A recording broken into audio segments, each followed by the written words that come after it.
A heat wave gripping parts of Europe has pushed temperatures in southern France to 43 degrees Celsius, increasing the risks of wildfires and prompting the country's weather agency to place 12 departments on red alert.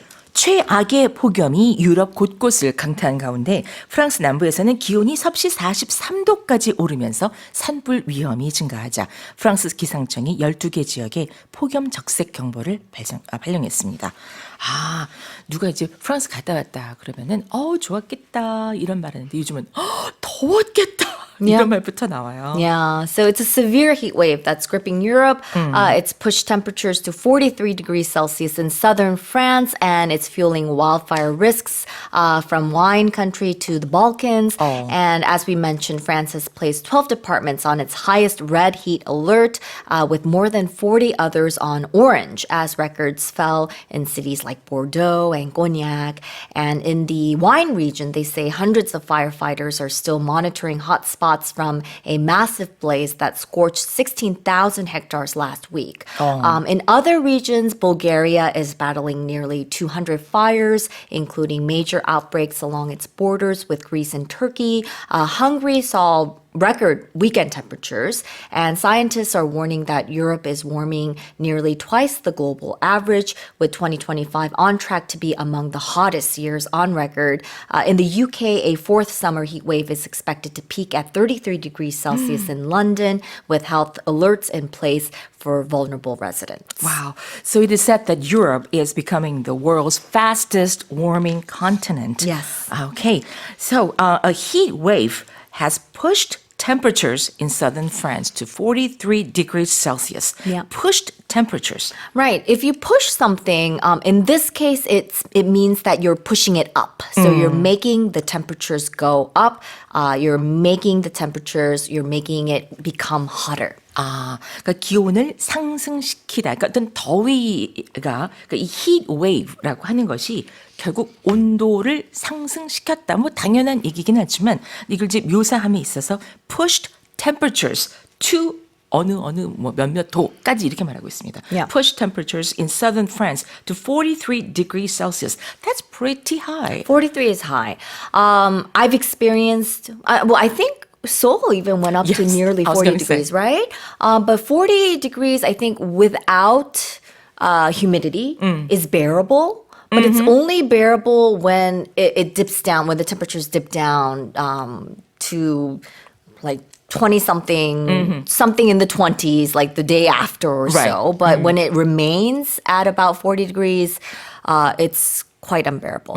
Unbearable. Yes. 참기가 참 어려운 그런 특히 이제 그 아주 moist하거나 humid 할 경우에는 그렇습니다. 그래서 they decided to place the 12 areas on red alert. Right. So a red alert, it signifies a state of high readiness due to an imminent or ongoing emergency or dangerous situation. So it's the state of being ready to deal with a sudden dangerous situation. Red gives you the kind of impression or image that okay, something really dangerous is just about to happen. Yes. Red. 그러니까 적색 경보라고 해서 red alert인데 if you put them together and pronounce it like as if like one word, so red alert 이렇게 되네요. Yeah. So place these places on red alert. 이 장소들, 이 지역들을 red alert 이 지역으로 거기다가 이렇게 두었다, place 했다가 되겠습니다. Yeah. Another way you could say this is they issued a red alert. Yeah. Issue is another word that we're going to discuss a little bit Yes. later. Okay, so it's great to know. So issue a red alert. 그러니까 경보를 이렇게 발효하다, 뭐 발령하다 이런 뜻으로 그 쓰는 word가 또 있죠. Yes. 말씀하신 것처럼 issue도 있겠습니다. 우선 place가 나오고 있는데요. So let's take a listen. A heat wave gripping parts of Europe has pushed temperatures in southern France to 43 degrees Celsius, increasing the risks of wildfires and prompting the country's weather agency to place 12 departments on red alert. All right, so we have another headline. Next one. The world's busiest air route last year was Korea's domestic flight between Gimpo and Jeju, which carried more than 13 million passengers, according to the International Air Transport Association. 국제항공운송협회, 흔히 IATA라고 하는 이 기구에서 발표한 보고서에서 지난해 세계에서 가장 붐빈 항공 노선으로 바로 김포와 제주를 잇는 한국 국내선을 꼽았습니다. 1,300만 명이 넘는 승객이 이를 이용한 것으로 조사됐는데요. And I'm certainly not one of them. Not last year for me either. But you would think that the busiest route might be New York to Los Angeles or maybe London to Paris. But no, it was here in Korea. So it was from Gimpo to Jeju, and it was the world's busiest air corridor in 2023 with more than 13 million passengers. And this is according to the International Air Transport Association's latest World Air Transport Statistics report. And they say that 9 out of the 10 busiest air routes were in the Asia Pacific region. So, as I mentioned, in North America, the busiest was New York to Los Angeles, and that was 2.2 million passengers. In Europe, surprisingly, it wasn't from Paris to London. It was actually Barcelona to Palma de Mallorca with 2 million. Latin America's busiest route was Bogota to Medellin at 3.8 million. And the report also found the United States retained its position as the world's largest aviation market with 876 million passengers in 2023, which was a 5.2% increase from the year before.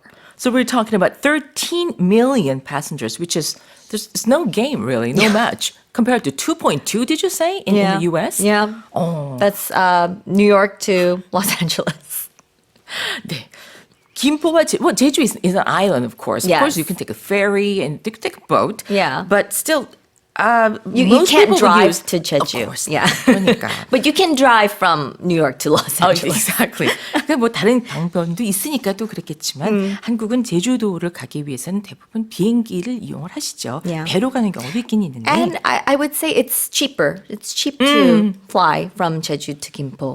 Yeah. 그렇습니다. 자, 1,300만 명이 넘는 승객이 바로 지난해 한 해 동안, just last year alone, right? Just one In year. 2023, yeah. My goodness.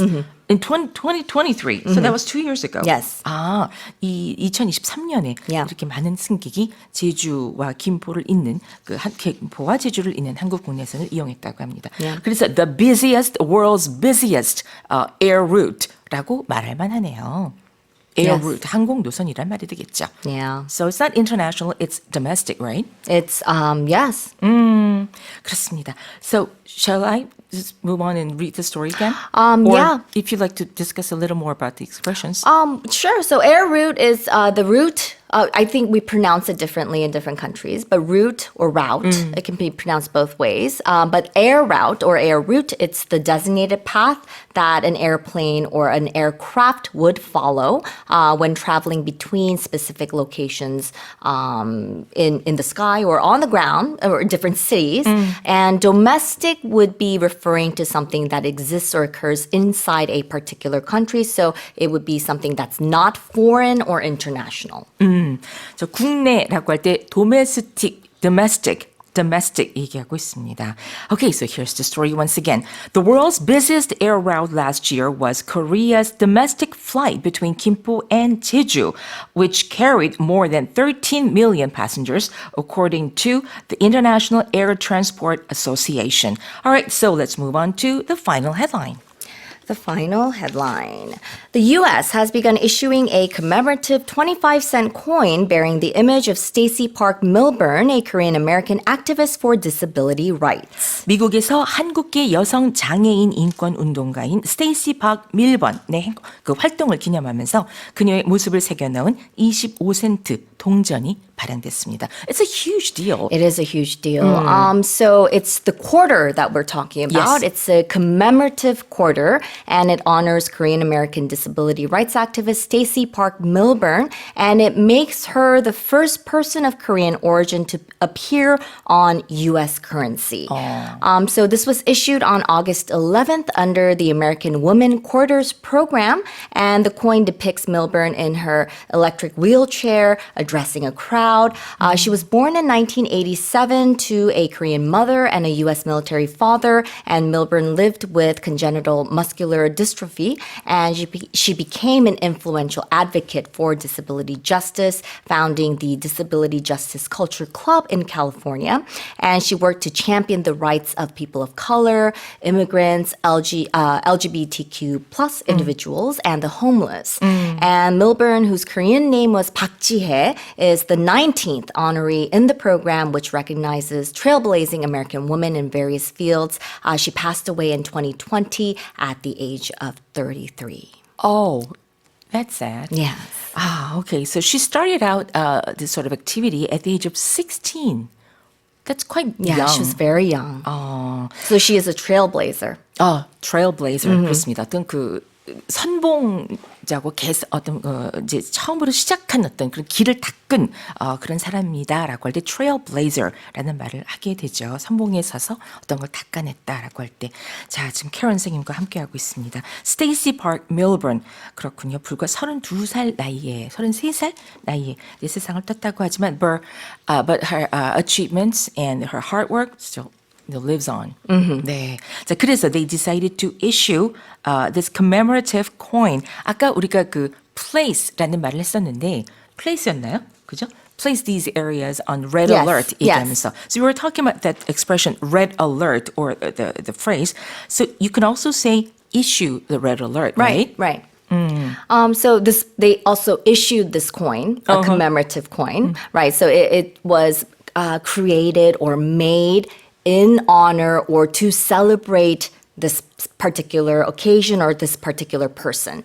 So it's a commemorative coin, and a commemorative coin is a special coin that's been issued, as we just talked about, to honor or celebrate a particular event. In this case, it's a particular person, or it could be also a particular place. 아, 그렇죠. 바로 이 특정 인물 혹은 특정 뭐 어떤 대상이 되는 어떤 장소가 될 수도 있고 그걸 기념하기 위해서 만들어진 거다라고 할 때 commemorative라는 단어를 앞에 붙일 수가 있습니다. commemorative coin, that's what we're talking about here. So you issue these coins to commemorate or celebrate or in honor of the person here. So you can also issue visa. 저는 항상 이슈 생각하면 비자를 Yes, 생각하는데 비자를 발급하다라고 할 때 이슈. 그래서 여권 보면은 그 거기 발급 날짜 뭐 이렇게 써 있는 거 보면 이슈라는 단어를 볼 수가 있거든요. So this coin is bearing the image of Stacey Park Milburn. When something bears the image of something, it shows the image of something, or you can also use this expression when you are describing a resemblance or likeness between one thing and another. How about person then? Yeah, it could be a person. When someone bears the image of someone, when you are saying that this image bears the image of someone, or this person bears the image of someone, then you can say that this person resembles another person. I see. Yeah. 그러니까 어떤 걸 담고 있다. 보통 우리가 have나 has the image of 뭐뭐 이랄 거 할 것 같은데 bear를 쓰는 경우가 참 많이 있다는 거죠. B-E-A-R이 되겠습니다. Bearing the image of this person. 그러니까 이분의 모습을 담고 있는 이 주화를 말하고 있네요. commemorative coin, 기념 주화를 말하고 있습니다. 사람 혹은 사물에게도 다 쓸 수 있군요. 만약 그 유사점이 있다라고 하거나 혹은 서로 그 비슷한 점을 담아내고 있다라고 할 적에도 bear 쓸 수 있다는 거. 잘 기억하겠습니다. Yeah. Okay, here's the headline once again. The U.S. has begun issuing a commemorative 25-cent coin bearing the image of Stacey Park Milburn, a Korean-American activist for disability rights가 되겠습니다. Yeah. 네. Can I just make a quick correction please. for our fourth article that we talked about, the Kimpo Jeju? It was for 2024. I made 그렇죠. yes, and I kept saying 2023 because one of the articles it had a mistake in it, but the statistics was for the year 2024, so for last year.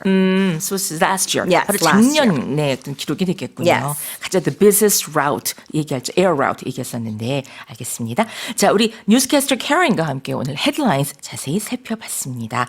And we have a song